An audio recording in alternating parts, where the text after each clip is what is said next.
Bismillahirrahmanirrahim. Assalamualaikum warahmatullahi wabarakatuh. Alhamdulillahirabbil alamin wa bihi nasta'in wa ala umuri dunya waddin. Wassalatu wassalamu ala asrofil anbiya wal mursalin wa ala alihi wa sahbihi ajmain amma ba'du. Alhamdulillah, pada kesempatan hari ini kita dapat bertatap muka kembali di mata kuliah Manajemen Risiko Bank Syariah. Pada kesempatan kali ini kita akan mempelajari tentang materi Enterprise Risk Management atau manajemen risiko organisasi perusahaan. Sebelum kita mulai perkuliahan kita atau materi kita pada hari ini, marilah kita berdoa terlebih dahulu. Semoga kita diberi kemudahan, semoga kita diberi kesuksesan, semoga kita diberi kelancaran. Yang lebih penting dan terpenting lagi, semoga kita selalu diberi kesehatan dan keselamatan. Ala hadhihi niyah wa kulli niyatin sholihah. Al-Fatihah.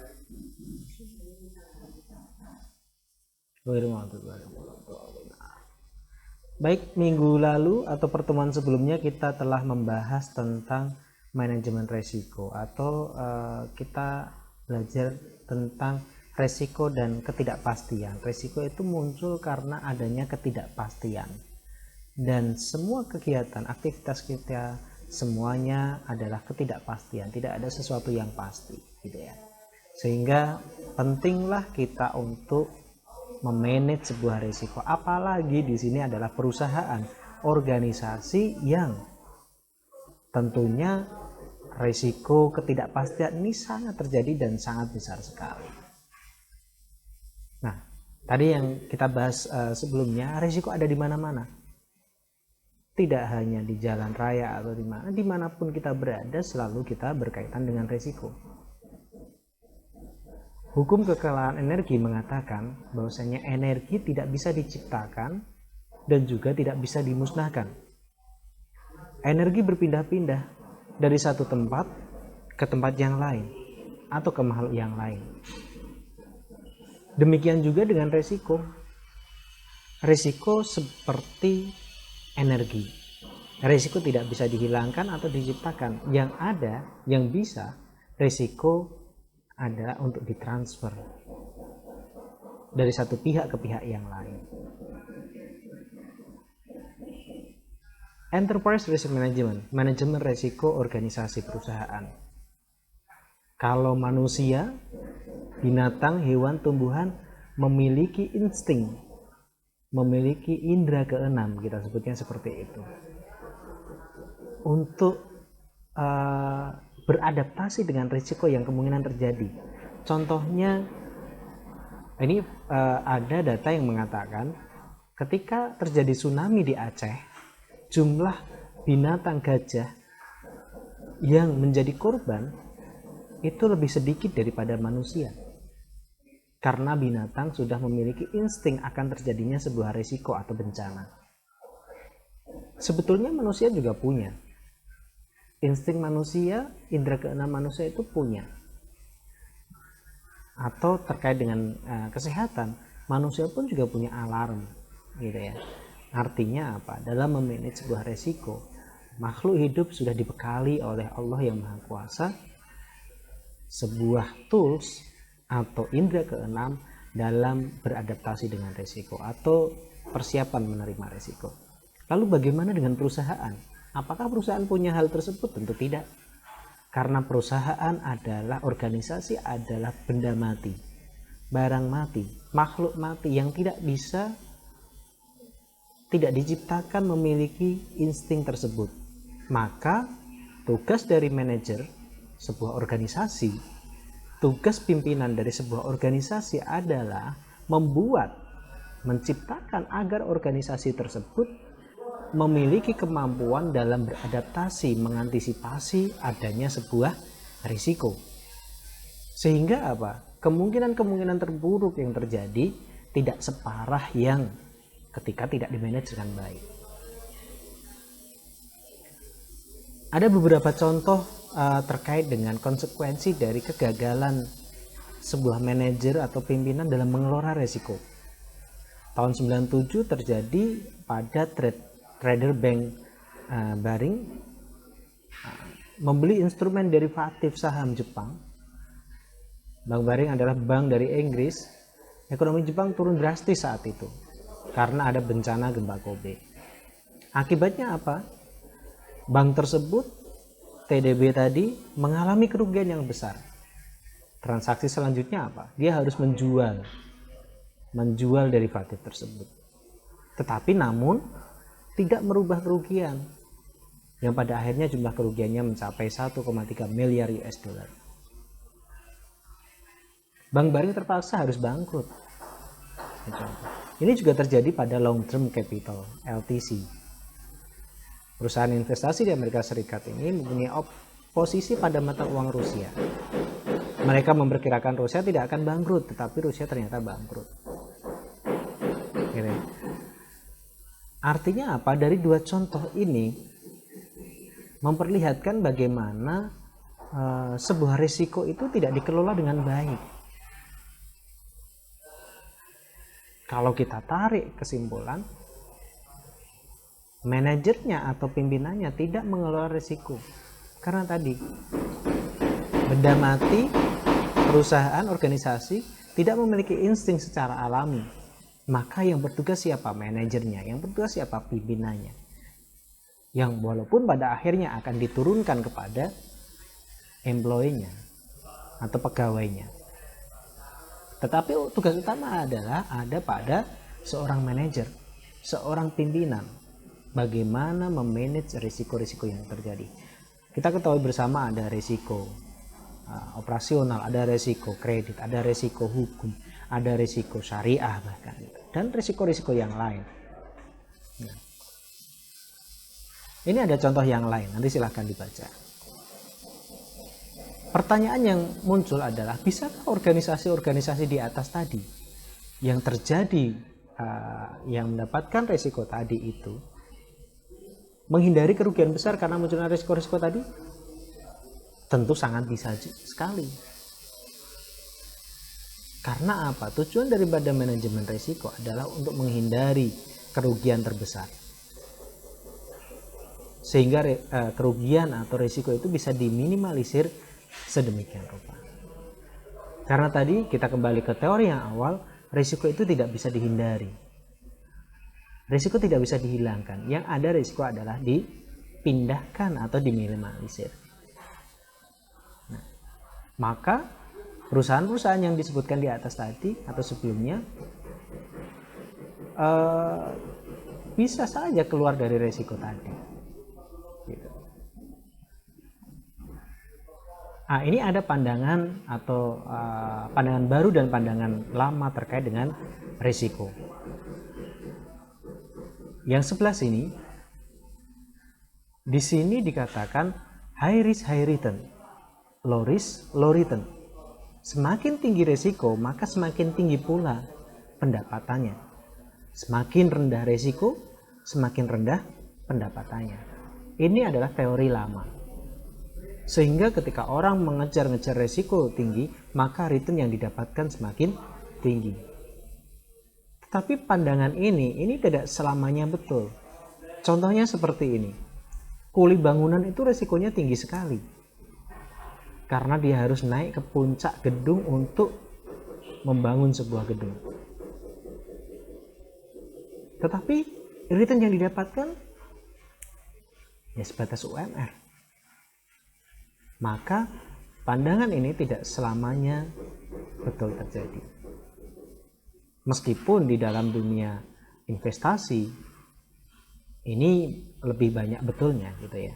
Semakin kita berani berinvestasi pada profil risiko yang tinggi, maka pendapatan yang kita dapatkan akan besar. Contohnya, ketika kita berani berinvestasi di saham, tentu return keuntungan yang kita dapatkan lebih besar daripada ketika kita hanya berani berinvestasi pada deposito atau tabungan.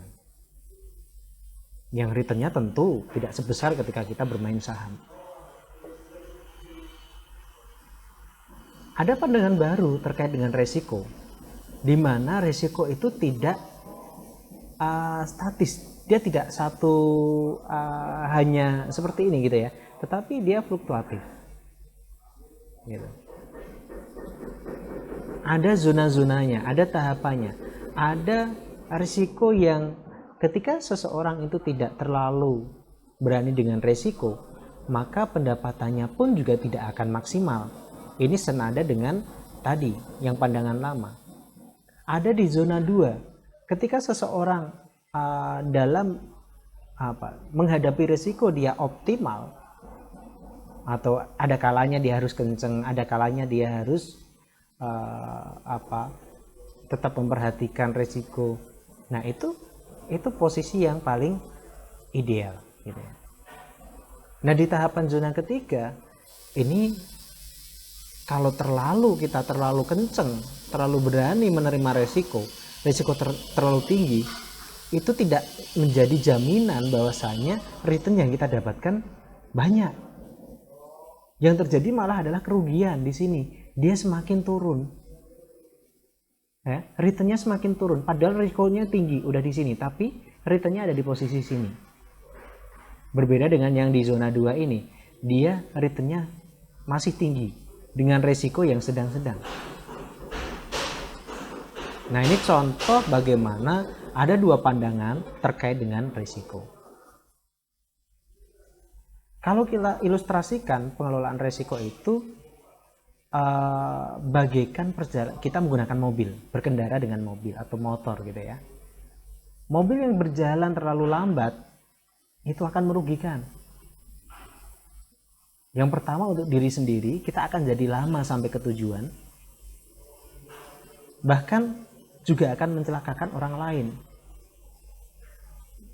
Ini saya pribadi kalau naik motor atau mobil itu ya nggak pernah itu jalan pelan-pelan kalau nggak sama anak kecil emang sedang lagi nyantai-nyantai di dalam komplek gitu ya. Tapi kalau di jalan raya saya nggak pernah berani untuk jalan pelan. Karena apa?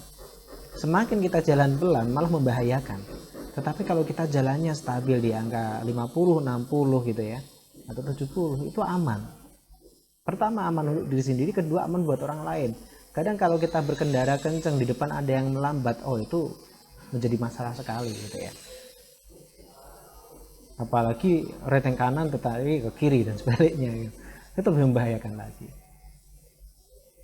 Maka jika mobil berjalan terlalu cepat juga ngebut, ini juga bahaya. Bahaya untuk diri sendiri kalau dia kecelakaan tunggal, tetapi juga akan berbahaya ke orang lain kalau dia menabrak pihak lain. Padahal tadi semakin tinggi risiko, kalau kita ikut dengan paradigma yang lama, semakin tinggi risiko semakin tinggi return. Tapi semakin tinggi risiko karena dia ngebut, tapi juga semakin tinggi juga. Tadi tidak menguntungkan, yang ada malah bisa merugikan pihak lain. Maka yang paling optimal, yang paling baik dalam berkendara adalah kecepatan optimal, kecepatan yang sedang-sedang saja. Maka di jalan tol itu ada batasan minimum dan batasan maksimum. Ya, pernah lihat ya? Ketika kita sudah masuk tol, maka ada tulisan minimal kecepatan 60 km per jam dan maksimal kecepatan 80 km per jam. Itu dalam rangka apa? Dalam rangka manajemen resiko. Kalau kita terlalu lambat juga membahayakan orang lain, jika terlalu cepat juga akan membahayakan diri sendiri dan orang lain. Maka yang paling baik adalah optimal. Ada proses manajemen tersebut. Nah, pengelolaan risiko diilustrasikan sebagai kombinasi penekanan gas, mempercepat tadi kendaraan, dan rem. Jadi ada proses itu tadi. Maka kalau kita mencoba untuk manajemen risiko itu seperti apa ya? Itu tadi ilustrasinya adalah berkendara. Maka sebetulnya pada dasarnya semua manusia itu sudah menerapkan manajemen risiko. Tetapi dengan risiko-risiko yang berbeda-beda antara satu orang dengan pihak yang lain, antara satu perusahaan dengan perusahaan yang lain. Yang menjadi masalah jika seseorang perusahaan tidak menerapkan, tidak mengindahkan adanya risiko. Biarin aja, risiko pasti ada. Nggak perlu memanage, nggak perlu berhati-hati, asal kebut, asal rem dan sebagainya. Yang terjadi apa? Risiko itu betul terjadi. Tetapi ketika kita memanage dengan baik, Valentino Rossi atau Marc Marquez dan sebagainya, memanage risiko dengan baik, dia tidak akan terjatuh. Sudah di manage saja terjatuh, apalagi tidak gitu ya. Enterprise Risk Management kerangka yang komprehensif, terintegritas untuk mengelola risiko. baik risiko kredit, risiko pasar, modal ekonomis, transfer risiko dan sebagainya. Intinya adalah risiko organisasi di manage dengan baik, komprehensif. Suatu proses juga bisa dikatakan sebagai suatu proses yang dipengaruhi oleh manajemen, karena di sini ada peran dari manajemen, board of director, jadi ada direksi dan personal lain dari suatu organisasi atau pegawai-pegawainya. Diterapkan dalam setting strategi, jadi ada diimplementasikan dalam sebuah strategi dan mencakup strategi secara keseluruhan yang didesain untuk mengidentifikasi kejadian potensial yang mempengaruhi suatu organisasi. Dalam arti mengelola risiko dalam toleransi organisasi yang berfungsi untuk memberikan jaminan yang cukup pantas berkaitan dengan tujuan organisasi. Organisasi itu kan punya tujuan, punya goals. Dalam mencapai goalsnya tentu punya strategi. Bagaimana bisa memajukan sebuah perusahaan, tentu ada strategi. Nah, manajemen risiko ini dimasukkan dalam strategi tersebut dalam rangka apa? Mencapai tujuan tadi, goals. Karena dalam mencapai tujuan goals ada namanya risiko. Nah, inilah enterprise risk management adalah cakupannya ke situ. Ada 8 komponen ERM. Yang pertama adalah lingkungan internal, kedua penentu tujuan.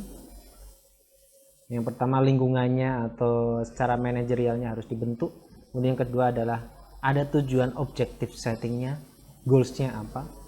Kemudian identifikasi kejadian, apa aja kemungkinan risiko-risiko yang bisa terjadi. Yang ketiga, keempat adalah evaluasi risiko. Jadi dari setiap kejadian itu selalu dilakukan evaluasi. Oh, pernah terjadi risiko kredit, padahal sudah dipersiapkan, dievaluasi, ya. Oh, permasalahannya seperti ini, maka untuk next kedepannya harus dilakukan perubahan dari sisi ini, gitu ya. Yang kelima ada respon terhadap risiko tadi, termasuk responnya adalah ada proaktif, ada action setelah diketahui evaluasi tadi, permasalahan ada di mana. Yang keenam adanya aktivitas pengendalian, control activities. Karena semua dalam perusahaan, dalam organisasi itu ada siklus, ada keterkaitan satu pihak dengan yang lain. Dari sisi aturan sudah baik, tapi dari sisi prakteknya bermasalah, nah itu bisa terjadi. Maka kontrol terhadap aktivitas dari semua pihak itu menjadi penting. Yang ketujuh ada informasi dan komunikasi. Nah, ini perlu dijalin. Yang kedelapan monitoring. Monitoring juga tetap harus dilakukan. Ada beberapa istilah dalam manajemen risiko organisasi. Ada ERM, Enterprise Risk Management, ada Organization Risk Management, ORM, ada Integrated Risk Management, ada Total Risk Management. Dua elemen besar dalam ERM adalah infrastruktur dan prasarana, yang kedua proses manajemen risiko. Nah, yang terpenting adalah di sini adalah proses manajemen risiko. Kemudian kerangka manajemen risiko dalam organisasi ini ada sifatnya prasarana lunak, software, dan juga budaya, moral hazard, gitu ya. Dan juga ada dukungan manajemen juga. Yang kedua ada prasarana keras atau hardware. Ya, ini sifatnya teknologi, komputerisasi, prasarana, sehingga kesalahan teknis itu bisa diminimalisir. Seperti contoh gini, kalau zaman dulu dengan teknik yang manual, orang menulis, mencatat laporan keuangan, laporan masuk, keluar dan sebagainya itu menggunakan tulis tangan, sehingga resikonya sangat tinggi. Kalau kertasnya hilang, terbakar dan lain sebagainya, apa yang terjadi? Kita nggak punya backup, kita nggak punya bukti, kita nggak punya apapun yang bisa digunakan untuk merecall kembali aktivitas tersebut, sehingga kemungkinan adanya penyalahgunaan dan lain sebagainya itu bisa terjadi. Tetapi dengan adanya perangkat keras, software, hardware di sini ya, komputer dengan sistem cloudingnya yang bagus, sistem penyimpanan yang baik, kemudian monitoring dari otoritas di atasnya ke atasnya lagi dan sebagainya ini semakin bagus, tentu akan meminimalisir adanya tadi penyalahgunaan atau resiko-resiko lain, misalnya kebakar dan lain sebagainya. Maka ini menjadi penting. Nah, dua poin ini, dua perangkat ini, baik lunak maupun keras, ini dalam rangka mensupport proses manajemen resiko. Di dalam proses manajemen risiko ada perencanaan, ada pelaksanaan, dan juga ada pengendalian. Nah, semua tiga proses ini membutuhkan dua pokok ini.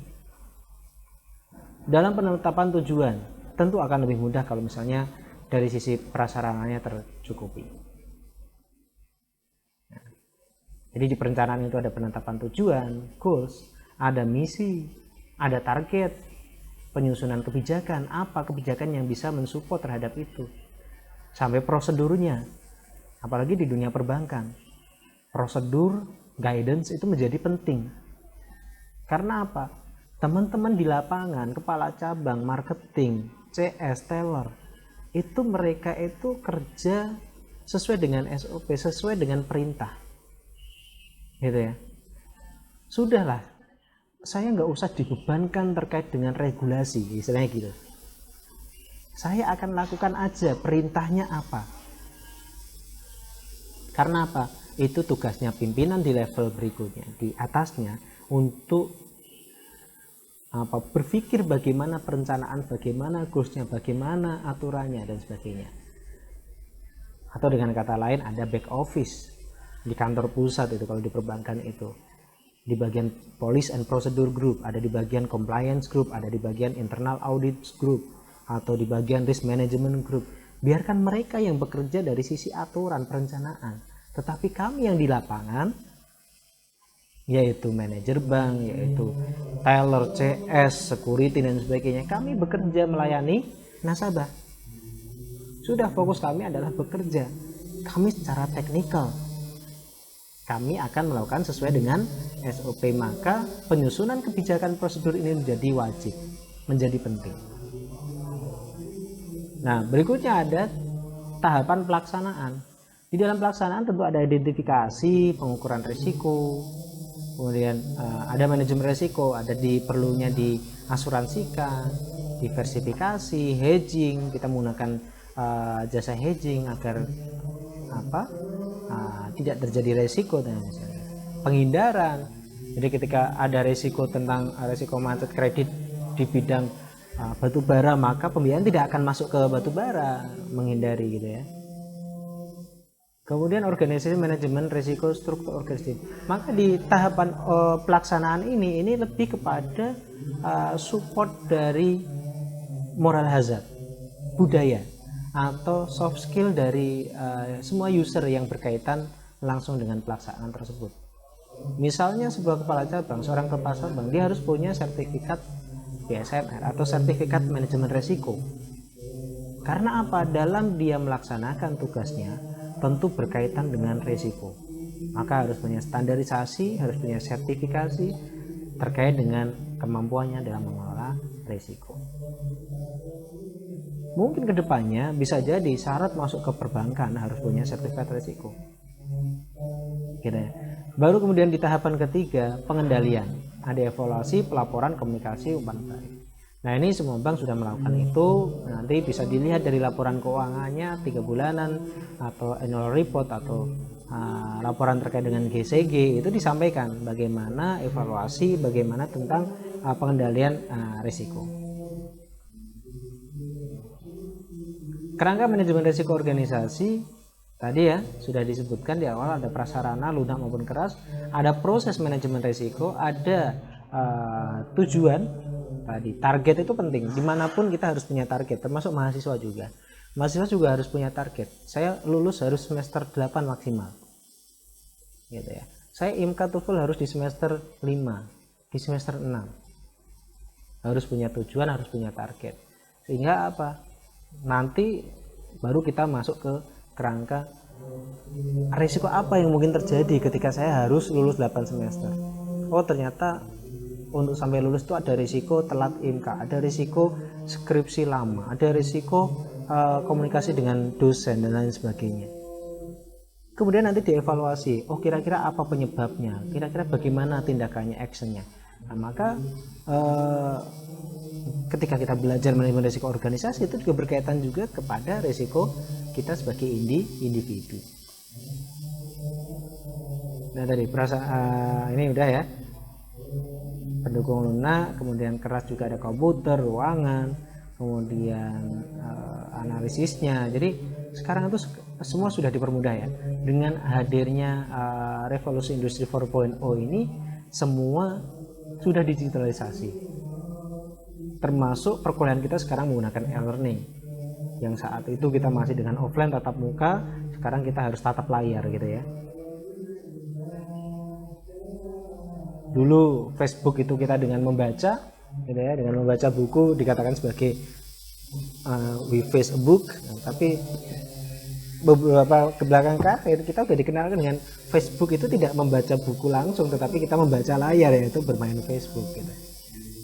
Ternyata Facebook sudah berpikir jauh ke depan gitu ya. Kemudian aspek risiko yang dimunculkan secara eksplisit. Jadi ketika sebuah perusahaan mau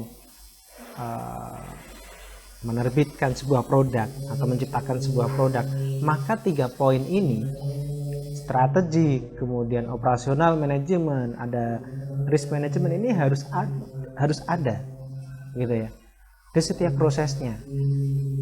Strateginya gimana, kemudian dari sisi operasionalnya nanti seperti apa, risk management seperti apa, sehingga ketika produk tersebut diluncurkan yang ada produk tersebut adalah optimal. Tetapi kalau 3 poin ini, 3 aspek ini, strategic management, operational management, dan risk management tidak diberlakukan, produk lahir tetapi tidak laku. Karena apa? Strateginya salah. Karena apa? Operasionalnya salah. Apalagi resikonya terlalu tinggi sehingga ketika produk itu diluncurkan banyak pembiayaan yang macet. Karena 3 aspek ini tidak dijalankan dengan baik. Misalnya seorang manajer dalam menjalankan produk baru, nah contohnya ada aspek strategis. Apakah produk ini bisa memenuhi kebutuhan konsumen? Sebenarnya kebutuhan konsumen itu apa sih gitu?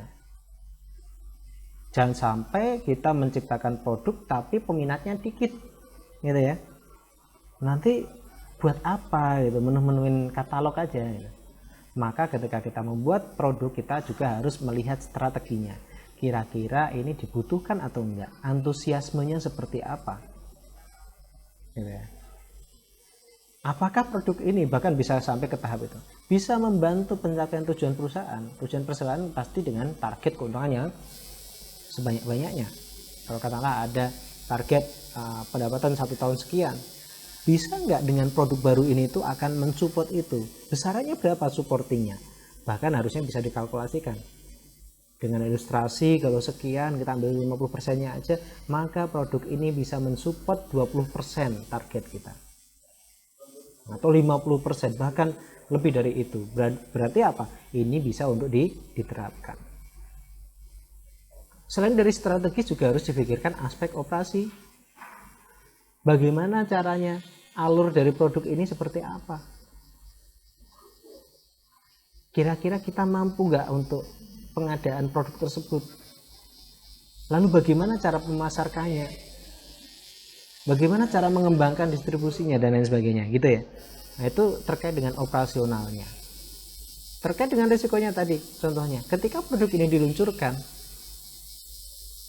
kira-kira apa risikonya? Risiko kreditnya seperti apa?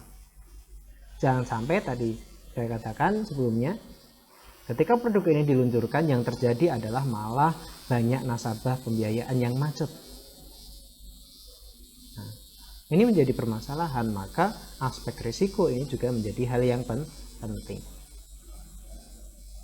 Nah, ketika 3 poin ini, ada aspek strategis, aspek operasi, aspek risiko ini dijalankan dengan baik, maka produk yang dikeluarkan oleh bank tersebut adalah produk yang unggulan, produk yang baik, produk yang memberikan manfaat terhadap tadi target goals dari perusahaan tersebut. Beberapa fungsi ini bukan manfaat ya, tapi lebih kepada hal apa saja yang dibutuhkan dalam sebuah manajemen risiko. Yang pertama ada perencanaan, yang kedua ada pelaksanaan, yang ketiga ada pengendalian.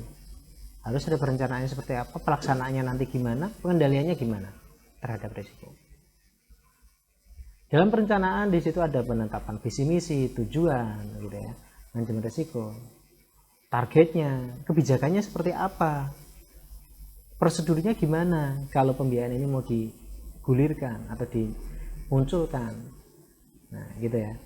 Penyusunan kebijakan serta prosedur yang lebih spesifik.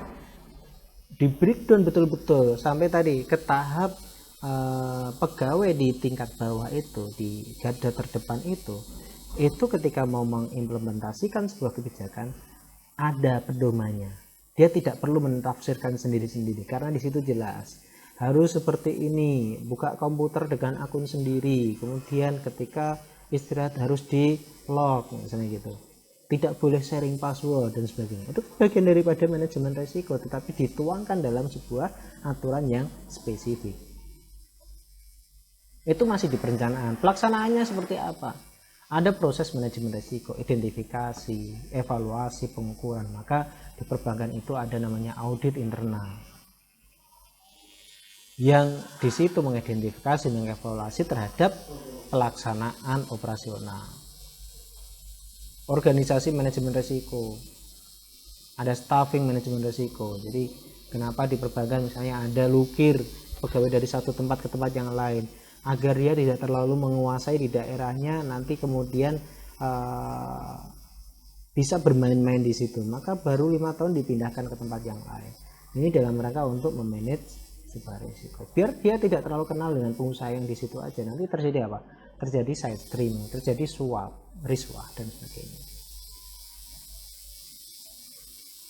Next, nah ini contoh penerapan manajemen risiko dari sisi struktur. Nah, kita bisa lihat di sini ada risk management ya. Ini saya ambil dari BSM. Ada Board of Syariah Supervisory, ini DPS. Kemudian ini ada direktur utama, ini ada komisaris, ini ada audit di sini ya. Nah, di sini di bagian di bawahnya direktur utama itu ada direktur risk management ya, yang membawai tentang wholesale risk, ada retail risk, enterprise risk management, policy and procedure ya. Ada corporate risk, ada commercial risk, wholesale risk, ada retail risk dan macam-macam. Jadi berkaitan dengan risiko perbankan sendiri, ini komponennya banyak sekali. Nah, dulu saya pernah ada di sini, Policy and Procedure Group. Pernah juga ada di mana nih? CPG mana? Compliance. Nah, pernah di sini, Compliance Group.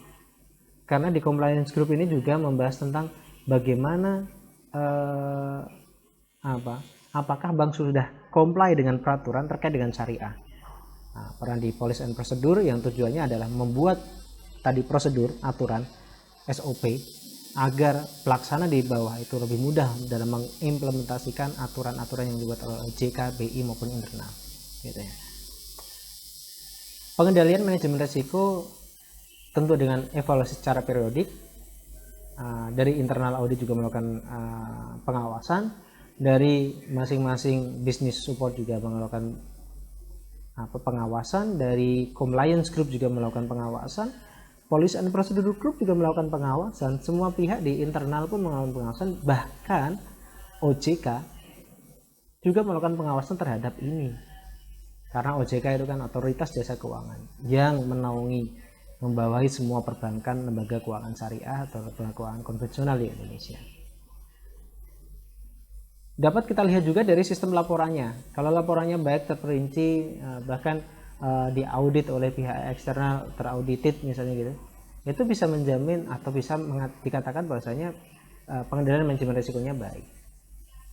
Nah, ini contoh ada monthly risk report seperti ini. Nanti kawan-kawan juga bisa melihat di annual report masing-masing bank. Seperti apa gitu ya. Nah, ini contoh laporan risiko untuk VaR dan trading error. Nah, dalam kurun waktu berapa ada naik turunnya gitu ya, ada fluktuatifnya. Nah, profil risiko usulan investasi ada proyek A, proyek B tinggi, ada medium gitu ya. Risiko kesulitan akses dana misalnya. Tabel di atas menunjukkan beberapa item risiko untuk keuangan sosial dan politik yang dievaluasi. Misalnya untuk keuangan ada 2 item ya.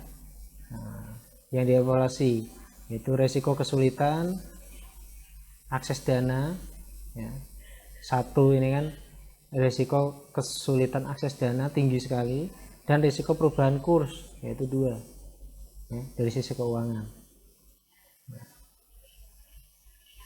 Kemudian proyek A tidak mempunyai perubahan kurs, ini contohnya, karena dia hanya ada di risiko kesulitan dana aja, tapi perubahan kurs tidak berkaitan. Karena apa? Barangkali proyek A ini tidak menggunakan pihak asing, tidak menggunakan bahan-bahan material dari asing, sehingga apa? Apanya itu belanjanya semuanya dari dalam negeri, baik itu pembayaran kepada pegawainya ataupun kepada pemilik materialnya itu menggunakan rupiah, sehingga tidak ada risiko terhadap perubahan kurs. Tetapi di proyek B ada, tetapi rendah, karena tidak terlalu banyak transaksi menggunakan falasnya.